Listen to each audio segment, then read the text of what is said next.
2025年度香港保險業論壇主題：跨境養老新趨勢，保險機遇全方位。自從好多人北上去購物啊、北上置業、北上生活之後呢，連北上養老呢個概念都浮現咗出嚟啦。點樣喺財務上能夠支持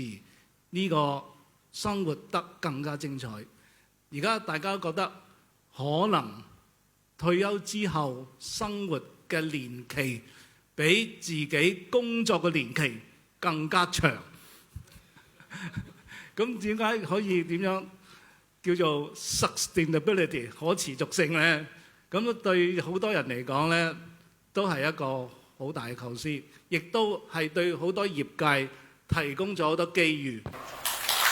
喺現今風險呈現新緯度呢個咁嘅局面呢，我好期望業界能夠借助政府嘅唔同嘅措施同埋政策，加強多元化嘅發展。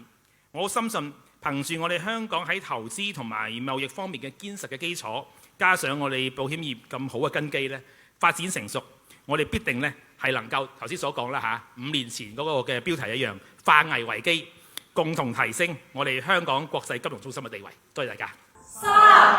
2、1，跨境養老新趨勢，保險機遇全方位，就係我哋2025年度嘅活動主題。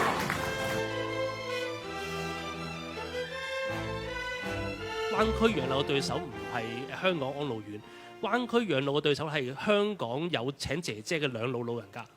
即係嗰啲家庭，如果你係灣區養老喺相對於佢喺香港請個姐姐有大幅度嘅生活質素、生活體感係有提升嘅話呢，嗰啲先至係我哋嘅真正客群。我見到喺邊度會有可能呢？就係以老護老或者以老護殘嘅一堆人。喺香港同埋大灣區呢，未來係有好大嘅空間呢，喺同一個標準嗰度去比較。如果今日去睇嘅話呢，喺啲細分領域，譬如講緊牙科、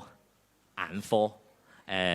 甚至乎係呢一個嘅養老同埋復康呢，其實喺國際水準嚟講已經係一樣。但係香港喺邊啲地方係更加仲係有比較優勢呢？譬如腫瘤科嚇，譬如呢一個嘅心理科嚇，同埋呢個泌尿科，同埋呢一個嘅慢病管理呢啲呢，香港今日嚟講仲有比較優勢，所以希望可以用到兩地嘅資源呢，將最平、最有效率，但係同時係最標準化嘅服務我哋香港市民嚇。其實內地依家都有一啲保險機構做緊嘅嚇，咁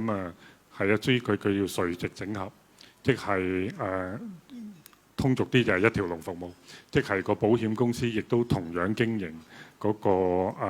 養老社區嗰樣嘢嚇。咁呢樣係屬於重資產嘅，因為前者係有啲輕資產嘅，即係佢可能只係做個保費去銜接嗰個養老社區，後者呢就係嗰個服務提供者去經營埋嗰嚿嘢嚇。咁好處係乜呢？好處就係佢喺嗰個成本同埋嗰個質量控制嗰度會好啲嚇。咁依家保監嘅角色就係希望引入一啲比較新型嘅養老社區嘅概念，點樣同嗰個保險嗰個產品去融合嚇？呢個就係我哋而家做緊嘅嚇。香港呢10年8年嘅醫療通脹太離譜啊，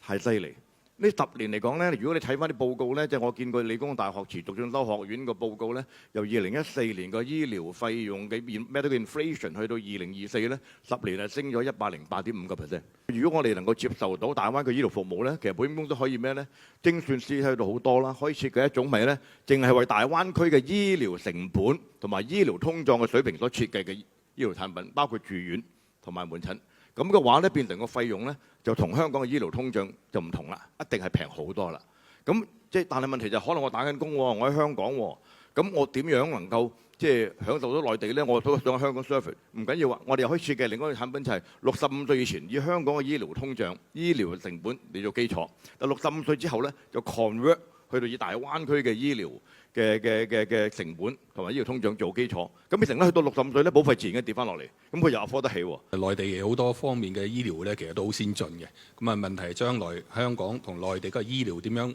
喺互聯互通嗰度多啲做，包括埋啲數據嘅互通咁樣，咁相信咧就可以帶動到兩地嗰個醫療咧更快咁樣去融合。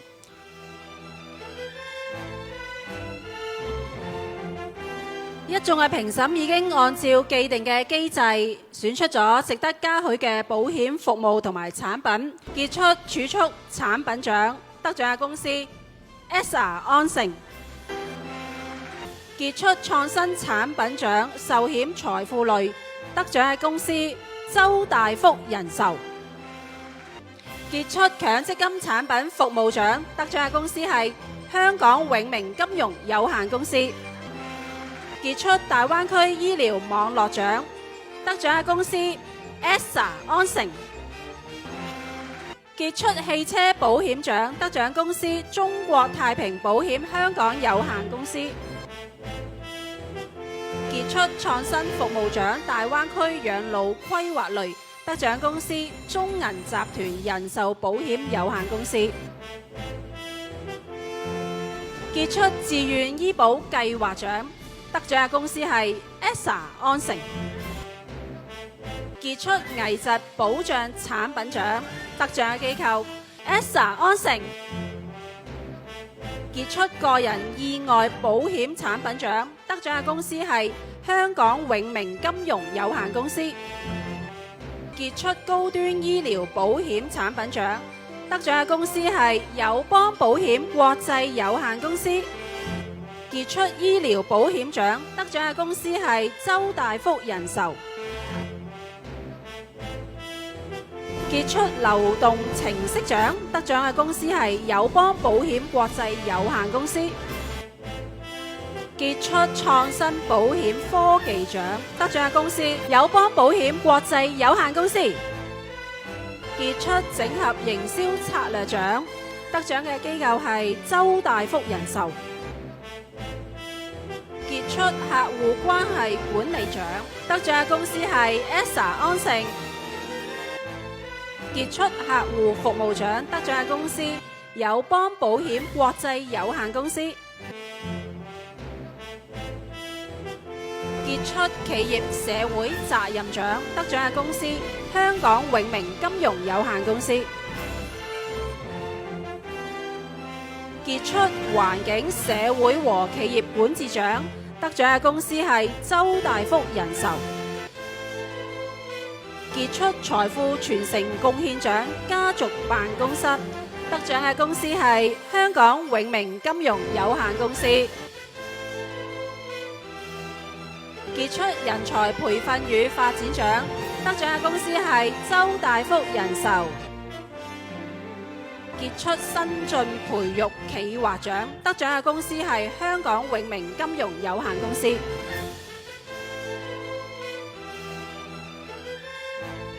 隆重宣布2025年度傑出保險總監大獎得主係鍾浩榮先生，周大福人壽高級區域總監。Outstanding Director in Insurance Industry Award goes to Simon Chung, Senior Regional Director of CTF Life Insurance Company Limited.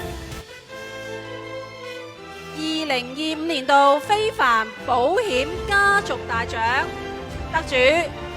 陳港安先生，周大福人壽行政區域總監。That's right. Extraordinary Group in Insurance